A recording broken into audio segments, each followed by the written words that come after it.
So ayan guys, wala na rin bang makita sa inyong digital panel ng inyong Sniper 150? Na sunburn na rin ba katulad nito? Ayan na, walang makikita guys.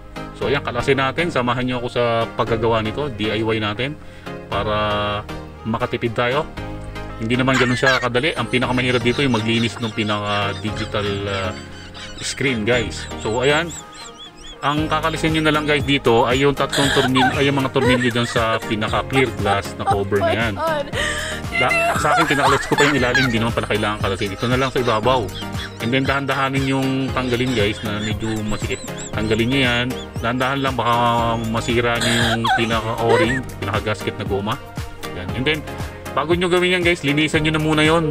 Hugasan nyo ng sabon, and then patuyuin and habang ginagawa nyo ito. And then ang sunod na gagawin, tanggalin itong pointer na needle na yan. Gumamit kayo ng dalawang pansikwat guys. Hindi kaya ng isa lang, kailangan dalawa sabay na medyo matigas, pero ingatan nyo lang na hindi magasgas yung pinaka dashboard natin na yan. Ang sunod natin, itatanggalin yung dalawang tornilyo na yan.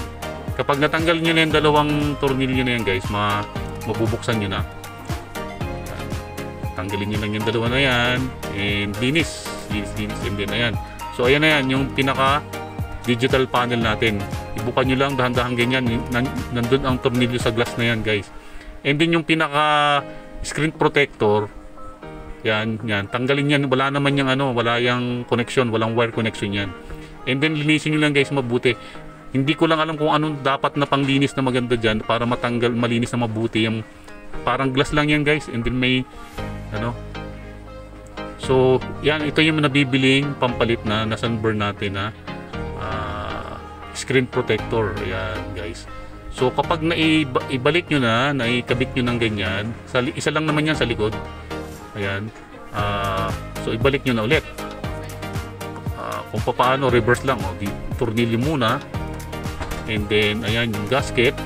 Siyempre dapat nalinisan nyo na yan. Yung cover na yan. Pero bago nyo guys i-tornilyo, i-fix ng tornilyo ng yung cover, ay isubukan nyo muna testingin sa inyong motor. Ikikabit nyo muna. Kasi nagkamali ako dyan, sinarado ko na agad, pero mali pala yung pwesto ng pointer.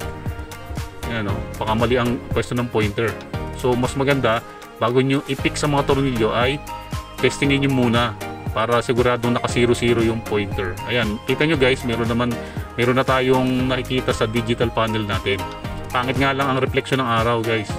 And hindi din maganda masyadong kalinis ko. Halata na may burn pa rin, pero gumagana na guys. May nakikita na tayong reading dyan, yung fuel, yung speed nakikita natin. So ito na yun guys.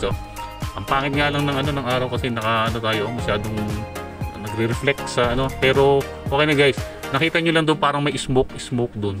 Ayun ang hindi resulta ng hindi masyadong malinis at ayan ang needle tama 0-0 ang step. So ayan guys may cloud, may fog, ayan, kasi hindi magandang kalinis ko. Pero gumana naman guys.